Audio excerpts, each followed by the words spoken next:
All right, everybody, for this video, we are talking about story or literary elements and some basics that every story has. This is a very quick overview. All of these concepts should be somewhat of a review, so we're going to kind of fly through them and just know that we are going to revisit each one of these topics on its own at another point. So we don't need to master them all yet. We just want to have a little bit of an overview, kind of like a review.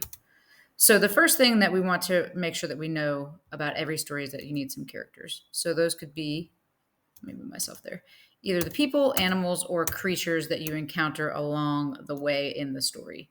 All right. And there are two main types of characters within any story. That's the protagonist, who's the main character, and then the antagonist, which is the force that goes against the main character. Now, those are the terms that we're going to use whenever we're talking about characters. So hopefully those are not brand new to you, but if they are, make sure that you get these two definitions onto your guided notes. Now, gosh, I can't find a good spot for my head. Okay.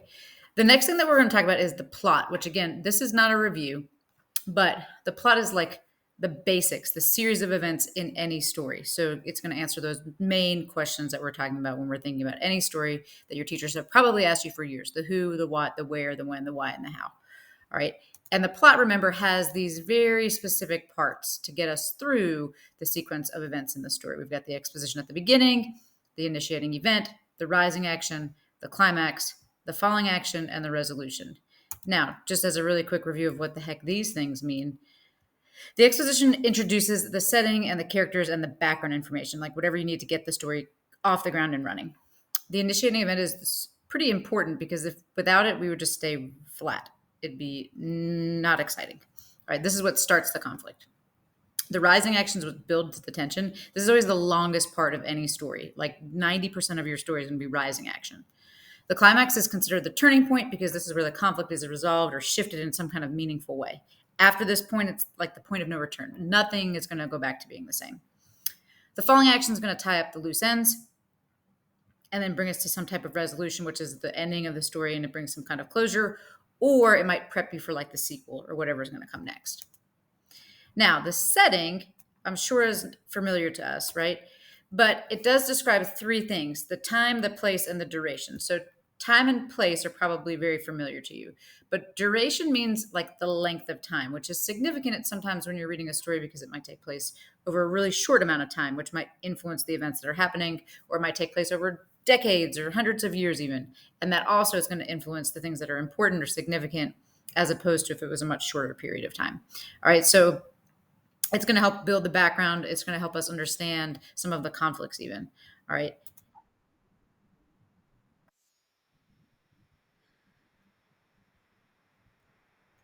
All right. Our conflicts are like our problems that must be overcome at some point in the story. All right. So that the readers will not be left hanging. We've got two main categories of conflicts. We've got external conflicts and we've got internal conflicts.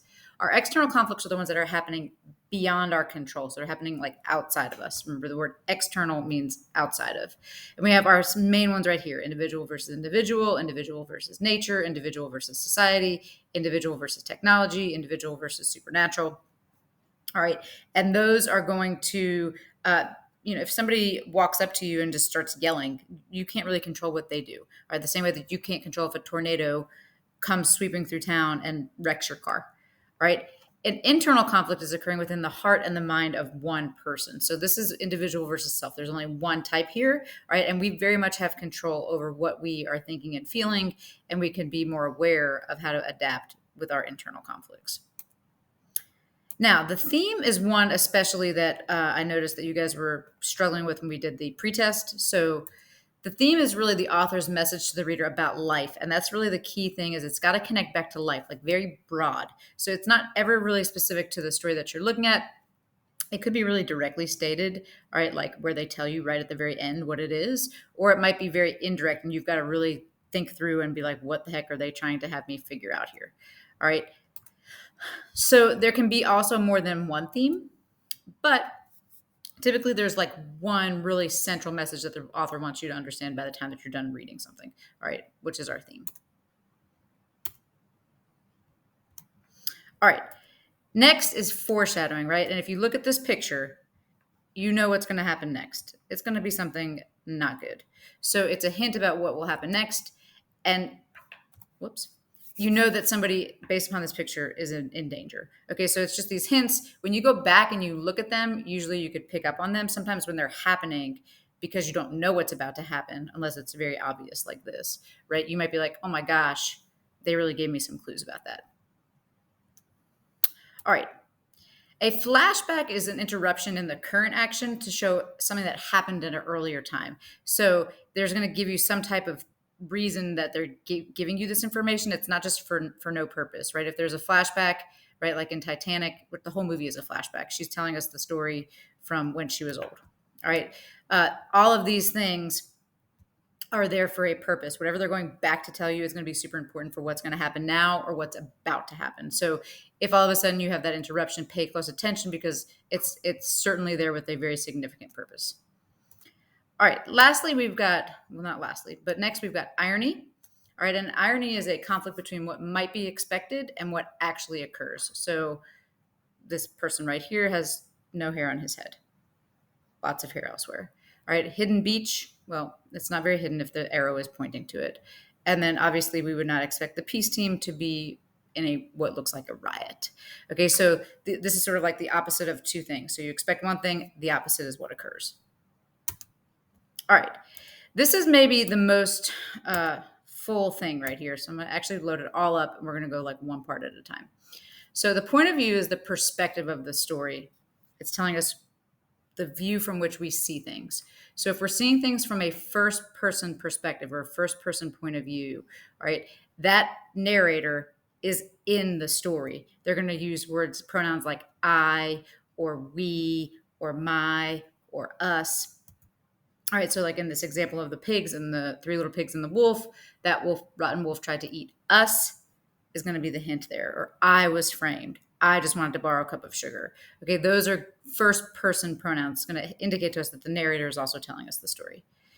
When we get to third person, we've got two main options. All right, we've got third person limited, where the narrator is not a character in the story, but they only know what one person thinks and feels. So if we imagine this sort of ghost-like creature right here as our narrator, they are looking through the mind of this person, and then they can see and tell you everything that that person thinks and feels, but they can't tell you what this person over here can think and feel. All right, so it's just the one person. All right, so that's why it's limited, because you're limited to just that one person.